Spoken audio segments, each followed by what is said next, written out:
أعمالنا من يهده الله فلا مضل له ومن يضلل فلا هادي له وأشهد أن لا إله إلا الله وحده لا شريك له وأشهد أن محمدا عبده ورسوله أما بعد. Excusez-moi pour ce retard. Alhamdulillah, j'étais occupé, je ne pouvais pas commencer les cours avant. Donc là, nous allons attaquer aujourd'hui. Nous avons vu la semaine dernière la dernière expédition qui a été faite par le prophète sallallahu alayhi wa sallam, donc en l'année 9 de l'Hégire, donc qui était l'expédition de Tabouk. Et aujourd'hui, nous allons voir les événements qui ont eu lieu pendant l'année 9 de l'Hégire et l'année 10 de l'Hégire, comme nous allons voir avec le pèlerinage d'adieu. Et nous allons voir que l'année 10 de l'Hégire, c'est l'année du décès du prophète sallallahu alayhi wa sallam. Là, nous sommes quasiment à la fin du livre Sira al-Nabawiyya. Ensuite, il va rester juste la partie Al-Khasa'is. Avec bien sûr on va faire un retour sur les expéditions du prophète sallallahu alayhi wa sallam, le Umrah qu'il a fait, le seul pèlerinage, ça on va le décrire aujourd'hui, les épouses du prophète sallallahu alayhi wa sallam, leurs noms, etc., ses enfants, et les miracles qu'il a accomplis, et d'autres choses encore, Inch'Allah. Donc rappelez-vous, pendant la bataille de Taïf, il y avait une tribu donc qui s'était opposée au prophète sallallahu alayhi wa sallam, et le prophète sallallahu alayhi wa sallam les avait assiégés pendant une vingtaine de jours. C'était Thaqif, la tribu de Thaqif. Suite à la bataille de Hunayn, le prophète sallallahu alayhi wa sallam s'était dirigé à Taïf pour donc aller combattre la tribu de Thaqif. Et il les avait assiégés pendant 20 jours, mais il n'a pas pu donc pénétrer dans les citadelles, dans les forteresses de Taïf, car elles étaient bien protégées. Donc ils avaient lancé quelques flèches sur les musulmans. Il y a eu quelques morts parmi les compagnons, radiyallahu anhum. Ensuite, le prophète sallallahu alayhi wa sallam était retourné à Mecca.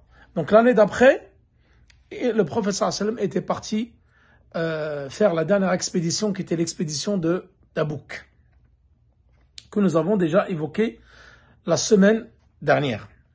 Donc aujourd'hui, nous allons évoquer l'année des délégations. C'est ce qu'on appelle Am al-Wufud. C'est l'année où il y a eu plusieurs délégations qui sont venues voir le prophète sallallahu alayhi wa sallam pour se convertir à l'islam. Et donc l'année 9 de l'Hégire, c'est une année où il y a eu énormément de conversions à l'islam. C'est également l'année où Abu Bakr as-Siddiq, le prophète sallallahu alayhi wa sallam, a ordonné à Abu Bakr as-Siddiq d'aller accomplir le pèlerinage. Et nous avons déjà évoqué pourquoi le prophète sallallahu alayhi wa sallam n'a pas effectué le pèlerinage l'année 9. Et vous le savez que lorsqu'il y a un ordre du prophète sallallahu alayhi wa sallam, car le Hajj, nous l'avons déjà vu ça dans la jurisprudence du pèlerinage, rappelez-vous, pendant la saison du pèlerinage, nous avons expliqué le chapitre sur le pèlerinage de Minhaj Shalikin, et qu'il y avait une divergence entre les savants entre quelle année fut légiféré le Hajj. Et nous avons vu que l'avis le plus juste, c'est que le Hajj a été institué l'année 9 de l'Hégire. Et le verset dans Surat al-Baqarah, wa atimmu al-hajj wal umrata lillah, est parfaite, ou accomplissez ou finissez la umrah et le pèlerinage pour Allah. Ce verset-là, il était descendu l'année 6 de l'Hégire. Pourquoi donc ce verset-là qui est descendu l'année 6 de l'Hégire et l'autre verset qui est dans Surat al-Baqarah, le deuxième verset, celui-là, il a été révélé l'année 9. Et les savants, ils ont dit que le verset wa atimmu al-hajj wal umrata lillah, en fin de compte, celui-là, il ne correspond pas à la révélation de la prescription du pèlerinage, mais c'est plutôt un verset qui vient expliquer lorsque tu commences le pèlerinage ou la umrah, alors tu dois la finir. Voilà. Donc ce n'est pas ce verset-là qui correspond à la révélation de l'obligation du pèlerinage, mais plutôt à l'autre verset. Walillahi ala nasi al-hajj. Donc ça, c'est l'autre verset qui est dans Surat al-Baqarah. Donc ça, c'était une petite parenthèse. Et nous allons voir pourquoi, également lorsque nous allons faire le pèlerinage d'adieu, pourquoi le prophète sallallahu alayhi wa sallam donc n'a pas fait le pèlerinage l'année 9, mais il l'a reporté à l'année 10. Et une des explications, c'était celle-ci. C'est-à-dire que l'année 9 de l'Hégire, il y a eu beaucoup de délégations qui sont venues voir le prophète sallallahu alayhi wa sallam pour se convertir à l'islam. Donc une des explications qu'a avancé les savants concernant le non-pèlerinage du prophète sallallahu alayhi wa sallam l'année 9 de l'Hégire, alors qu'il a été institué et rendu obligatoire l'année 9, et que le prophète l'a fait, sallallahu alayhi wa sallam, que l'année 10, parce que il était occupé avec les délégations qui sont venues voir le prophète sallallahu alayhi wa sallam pour prêter allégeance et pour se convertir à l'islam. Et là, donc, fasl, chapitre. Ibn Kathir, il évoque ce chapitre, Qudum Wafdu Thaqif. Donc, Thaqif, que le prophète sallallahu alayhi wa sallam avait combattu à Taïf l'année 8 de l'Hégire. Donc là, Thaqif, une partie de cette tribu, donc sont venus de Taïf et sont venus voir le prophète sallallahu alayhi wa sallam. Il a dit, l'année, fi hadhihi as-sana, c'est-à-dire dans l'année 9 de l'Hégire. Et ils se sont convertis à l'islam. Donc c'est la délégation qui est venue. Ce n'est pas toute la tribu. Et ceux qui sont venus, cette délégation-là, c'est quoi la cause? Nous allons voir que la cause, c'est que Urwa ibn Mas'ud, donc qui était quelqu'un de très aimé, d'apprécié dans sa tribu, c'est-à-dire la tribu de Thaqif, il était venu voir le prophète sallallahu alayhi wa sallam. Donc lorsque le prophète sallallahu alayhi wa sallam a quitté Taïf, suite à la bataille de Taïf, il est venu voir le prophète sallallahu alayhi wa sallam à Médine et s'est converti à l'islam, et le prophète sallallahu alayhi wa sallam a approuvé sa conversion. Ensuite, il a demandé l'autorisation au prophète sallallahu alayhi wa sallam de retourner à Taïf pour appeler son peuple à l'islam et pour les appeler à la religion d'Allah. Le prophète sallallahu alayhi wa sallam lui a donné l'autorisation, mais il avait peur pour lui. Donc, lorsque Urwa ibn Mas'ud est arrivé à Taïf, il a commencé à appeler les siens à l'islam. Et là, ils ont commencé à lui tirer des flèches. Donc, il a reçu plusieurs flèches sur le corps et il est mort des suites de ses blessures. Et là, suite à leur acte, donc, et ce meurtre de ce compagnon-là, ils ont eu des regrets. Ils ont eu beaucoup de regrets, car suite à cela, ils ont vu que Thaqif se sont isolés et que la plupart des autres tribus arabes qui étaient autour d'eux également étaient du côté du prophète sallallahu alayhi wa sallam, puisqu'ils allaient se convertir à l'islam. Donc ils se sont retrouvés isolés. Donc ils se sont dit, ne pourrons rien faire contre toutes ces tribus-là qui nous entourent. Donc la seule chose qui nous reste à faire, c'est désigner une délégation pour qu'ils aillent voir le prophète sallallahu alayhi wa sallam et se convertir à l'islam à leur tour. Donc là, ils ont décidé de nommer quelqu'un et de l'envoyer. Mais cette personne-là a refusé. Il a dit, je ne veux pas aller voir le prophète sallallahu alayhi wa sallam et au retour, vous allez me faire la même chose que vous avez fait à Urwa ibn Mas'ud, c'est-à-dire me tuer. Donc ils ont envoyé avec lui, 5 autres personnes. Donc c'était une délégation de 6 personnes. Ils les ont envoyés au prophète sallallahu alayhi wa sallam, donc, pour annoncer au prophète qu'ils avaient décidé de se convertir à l'islam et de prêter allégeance au prophète sallallahu alayhi wa sallam. Suite à cela, lorsqu'ils sont arrivés, le premier à les avoir vus, c'est Al-Mughira ibn Shu'ba.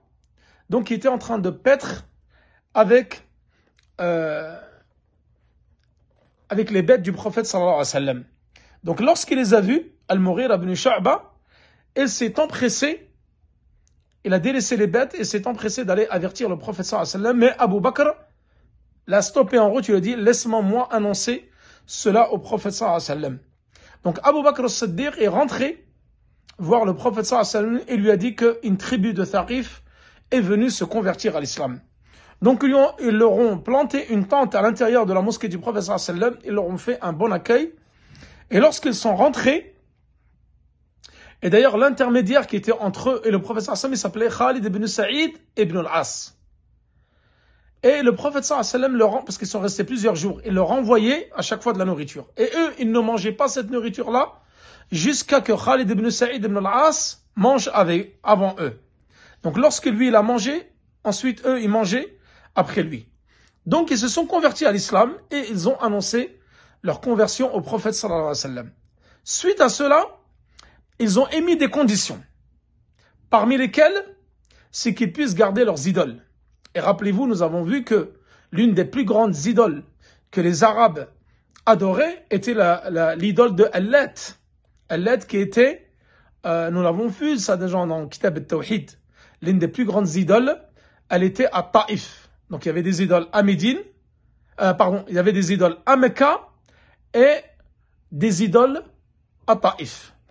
Et eux, ils ont émis comme condition au prophète sallallahu alayhi wa sallam, ils se convertissent à l'islam, mais que le prophète les laisse avec leurs idoles. C'est-à-dire qu'ils ne détruisent pas les idoles. Laisse-nous 3 ans. C'est-à-dire on se convertit à l'islam, mais on garde nos idoles pendant 3 ans. Et qu'elles ne soient pas détruites. Le prophète sallallahu alayhi wa sallam a émis une opposition stricte. Ils lui ont dit 2 ans. Il a dit non. Ils lui ont dit 1 an. Laisse-nous juste 1 an avec les idoles. Il a dit non. 1 mois. Il a dit non. Donc il a refusé catégoriquement que les idoles soient à Taïf, surtout Let, alors qu'eux, ils s'étaient convertis à l'islam. Ensuite, ils lui ont demandé autre chose. Ils ont émis comme autre condition de leur alléger le nombre de prières. De ne pas avoir 5 prières à faire, à accomplir de nuit et des jours. Et il n'a pas répondu à leurs exigences ni à leurs conditions. Ensuite, et ils lui ont demandé au prophète sallallahu alayhi wa sallam qu'ils ne détruisent pas les idoles de leurs propres mains. Et là, le prophète sallallahu alayhi wa sallam leur a répondu favorablement. Et suite à cela, il a envoyé qui? Pour détruire les idoles, c'est-à-dire Allat qui était à Taïf. Il a envoyé Abu Sufyan ibn Harb et al-Mughira ibn Shu'ba. Rappelez-vous, Abu Sufyan, avant sa conversion à l'islam, lors de la conquête de la Mecque, qui était un ennemi acharné du prophète sallallahu alayhi wa sallam. Subhanallah. Regardez le revirement. Lorsqu'il avait gagné la bataille d'Uhud et qu'il s'était éclipsé sur un mont, il a appelé le prophète sallallahu alayhi wa sallam et les compagnons. Il avait dit Allat, aujourd'hui, gloire, Allat, Al-Uzza wal-Manat. Et vous, qu'avez-vous? Rappelez-vous, lorsqu'on avait fait la bataille d'Uhud, et les compagnons n'ont pas répondu aux appels d'Abu Sufyan. Donc, en l'année 3 de l'Hégire, rappelez-vous, Shawwal, l'année 3 de l'Hégire, la bataille d'Uhud.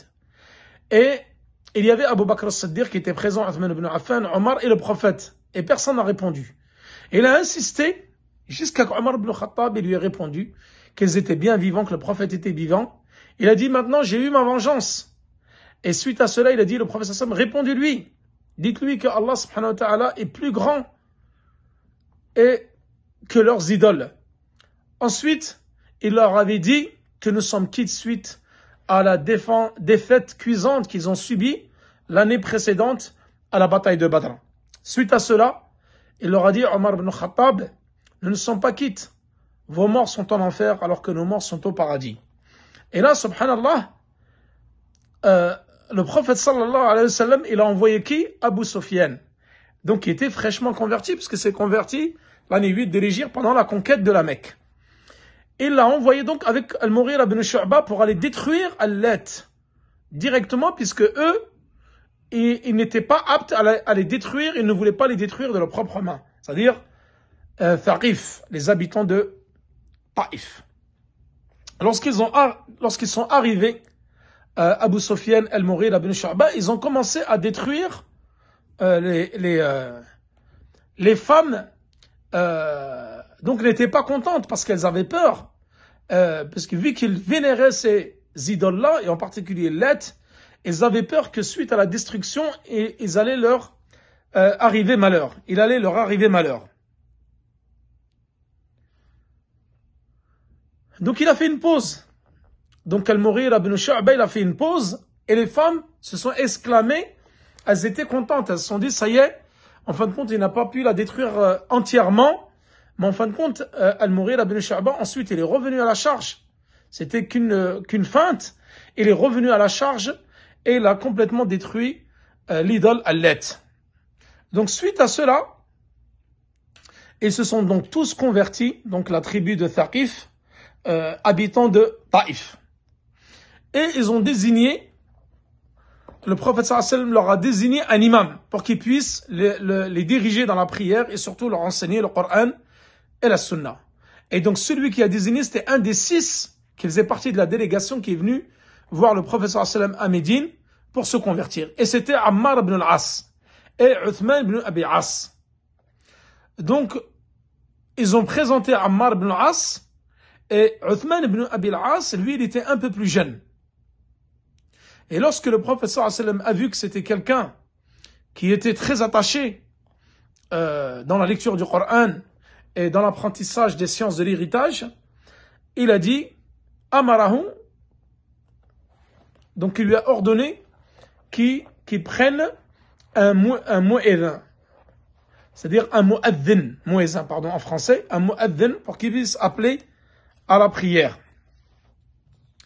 Donc voilà, donc concernant la délégation de Thaqif, donc qui s'est convertie à l'islam, qui était la première délégation à venir voir le prophète sallallahu alayhi wa sallam.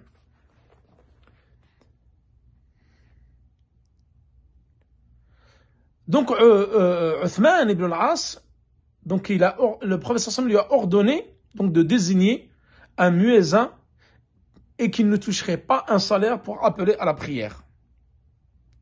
Et il lui a demandé également de ne pas trop allonger la prière par miséricorde pour les faibles qui étaient derrière l'imam, entre le malade, le vieillard, etc., qui ne peuvent pas rester trop longtemps debout. Donc suite à cela, il y a eu d'autres, bien sûr, délégations qui sont venues voir le prophète sallallahu alayhi wa sallam en cette année 9 de l'Hégire. On rapporte, comme l'ont dit les historiens Ibn Hisham et d'autres, qu'il y a eu cette année-là plus de 60 délégations. Et chaque délégation représente une tribu différente. Donc la délégation, généralement, c'est un groupe d'hommes qui représente une tribu qui est venue voir le prophète sallallahu alayhi wa sallam. Donc il y a eu plus de 60 délégations, c'est-à-dire 60 tribus qui sont venues se convertir à l'islam. Donc la majorité d'entre elles se sont converties à l'islam. Il y a eu quelques tribus récalcitrantes, donc qui n'ont pas voulu se convertir à l'islam, du moins cette année-là, mais ils sont venus pour proposer un traité de paix avec le prophète sallallahu alayhi wa sallam. Cette même année de l'Hégire, qu'a-t-il eu lieu? Il y a eu lieu le pèlerinage de Abu Bakr as-Siddiq radiyallahu anhu sur ordre du prophète sallallahu alayhi wa sallam. Donc le prophète sallallahu alayhi wa sallam a envoyé le Abu Bakr as-Siddiq pour effectuer le pèlerinage, car je vous ai dit, le prophète sallallahu alayhi wa sallam était occupé à recevoir les délégations. C'est pour ça qu'il n'a pas pu effectuer son pèlerinage l'année 9, mais il l'a effectué plutôt l'année 10, comme nous allons le voir juste après. Et Abu Bakr as-Siddiq, donc c'est lui qui dirigeait la délégation, et c'est lui qui a dirigé donc le groupe des compagnons pour aller effectuer le pèlerinage l'année 9 de l'Hégire.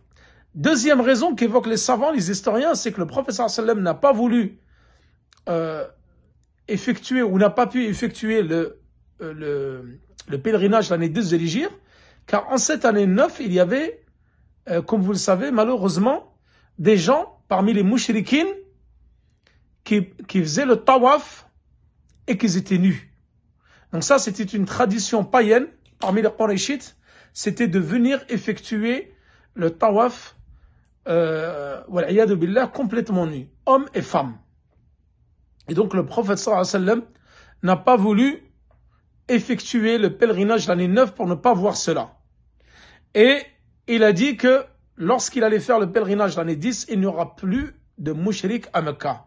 Et plus personne ne pourra faire les circonambulations autour de la Kaaba en état de nudité, hommes et femmes réunis, ils étaient ensemble. Il y avait de la mixité et ils étaient nus et ils faisaient le tawaf à Mecca. C'était ainsi pendant la Jahiliya. Donc là, il a envoyé Abu Bakr as-Siddiq. Ensuite, il a été rejoint par Ali ibn Abi Talib, donc qui a pris une monture, des montures du prophète sallallahu alayhi wa sallam, et l'a rejoint en cours de route. Et d'ailleurs, c'est pendant cette année-là que Allah subhanahu wa ta'ala a révélé au prophète sallallahu alayhi wa sallam surat Bara'a. Bara'a, donc, qui est surat 9 dans le Coran, et également qu'on appelle surat Tawba, le repentir. où Allah subhanahu wa ta'ala dans le Coran il se désavoue, et il dit au prophète sallallahu alayhi wa sallam de se désavouer des polythéistes et de rompre les différents pactes qu'il y avait entre eux, car à partir de cette année-là, il n'y avait plus avoir de polythéisme à Mecca.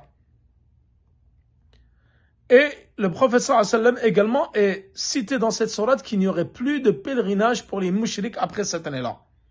Et le prophète sallallahu alayhi wa sallam a décrété que après la révélation de ces versets, de cette sourate Bara'a, le repentir, il n'y aurait plus de pèlerinage pour les polythéistes. Car la terre deviendrait entièrement musulmane, c'est-à-dire Mecca, les environs, et toutes les différentes tribus donc, qui étaient venues prêter allégeance au prophète sallallahu alayhi wa sallam. Et qu'il n'y aurait plus personne qui ferait le tawaf, la circonambulation autour de la Kaaba en état de nudité, homme ou femme soit-il. Donc, et Allah subhanahu wa ta'ala a ordonné également au prophète sallallahu alayhi wa sallam de rompre les différents traités qu'il y avait avec les polythéistes. Ensuite, suite à cela, Abu Bakr as-Siddiq, donc il est parti avec Ali ibn Abi Talib, effectuer le pèlerinage en l'année 9. Et cette année-là, donc, il y a eu encore d'autres délégations. Comme je vous ai dit, plus de 60 délégations qui sont venues à différents moments, et c'est une année où il y a eu énormément de conversions. Et d'ailleurs, Allah subhanahu wa ta'ala, il l'a annoncé, « Idha ja'a nasrullahi wal fath, wa ra'ayta an-nasa yadkhuluna fi dinillahi afwaja » Lorsque viendra la victoire, et la victoire, ce verset-là était descendu l'année 8 de l'Hégire, c'est-à-dire après Sulh al-Hudaybiyah. Car Allah subhanahu wa ta'ala, il avait annoncé la victoire au prophète sallallahu alayhi wa sallam après le pacte de l'Hudaybiyah. Wal fath ay fath Mecca. Lorsque la victoire viendra, c'est-à-dire la victoire suite au pacte de l'Hudaybiyah, wal fath. Fath c'est quoi? C'est la conquête de Mecca. Donc qui est survenue juste après le pacte de l'Hudaybiyah. Et tu verras les gens rentrer en groupe par centaines dans la religion d'Allah subhanahu wa ta'ala. Et ça s'est produit l'année 9 de l'Hégire, donc suite à la conquête de Mecca. Fasabbih bihamdi rabbika wastaghfir. Et cette sourate, nous l'avons déjà expliqué, comme vous l'avez vu. Et dans le tafsir. Et la même année, donc l'année 9, rappelez-vous dans le hadith de Mu'ad que nous avons vu dans Kitab al-Tawhid, où cette année-là, le prophète sallallahu alayhi wa sallam a envoyé Mu'ad ibn Jabal ila al-Yaman. Donc il a dit, tu vas venir où tu vas aller voir un peuple qui ont reçu la révélation, Ahl al-Kitab, c'est-à-dire parmi les juifs et les chrétiens. Il y avait très peu de païens chez eux. En Yémen, il y avait très peu d'idolâtres. La plupart des idolâtres, ils étaient dans la péninsule arabique. Alors qu'au Yémen, c'était des gens du livre. La plupart, c'était des chrétiens. Et il y avait également des juifs. Et il leur a dit, tu vas aller voir des gens du livre. Donc, appelez à la ilaha illallah, qu'il n'y a pas de divinité digne d'être adorée en dehors d'Allah subhanahu wa ta'ala. Et s'ils te répondent à cela, alors annonce-leur qu'Allah subhanahu wa ta'ala leur a ordonné 5 prières de nuit et de jour. S'ils te répondent à cela, annonce-leur qu'Allah subhanahu wa ta'ala leur a ordonné une zakat, d'accomplir la zakat, de prendre une part de la richesse des riches et de l'octroyer aux pauvres. Donc, hadith que nous avons longuement expliqué dans Kitab Tawhid. Et il a envoyé avec lui, donc un qui est parti au nord et l'autre au sud, Abu Musa al-Ash'ari. Donc le Yémen, quelqu'un s'est occupé de la prédication dans le nord du Yémen et l'autre dans le sud du Yémen. Donc Mu'ad ibn Jabal et Abu Musa al-Ash'ari. Et également la même année, le prophète sallallahu alayhi wa sallam, il a envoyé différents courriers, différentes missives, différentes lettres aux différents rois et souverains des différentes contrées qui bordent de l'Arabie pour les appeler à l'islam. Et la da'wa s'est propagée, walillahi alhamd, par la louange d'Allah subhanahu wa ta'ala et par la grâce d'Allah subhanahu wa ta'ala, l'islam s'est propagé dans la péninsule arabique. Suite à cela, donc après cette année qu'on appelle l'année des délégations, al-Wufud, le prophète sallallahu alayhi wa sallam, donc en l'année 10 de l'Hégire, il a décidé d'effectuer donc son pèlerinage d'adieu. Et d'ailleurs, qui est le seul pèlerinage que le prophète sallallahu alayhi wa sallam a effectué. Donc cela, peut-être que nous allons le garder pour la semaine prochaine, Inch'Allah.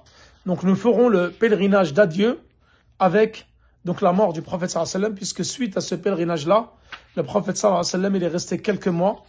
Ensuite, il est décédé, sallallahu alayhi wa sallam. Et ça sera l'objet du prochain cours, incha'Allah. Wa sallallahu ala nabina Muhammad wa ala alihi wa sahbihi wa sallam. Wallahu ta'ala a'la wa a'lam.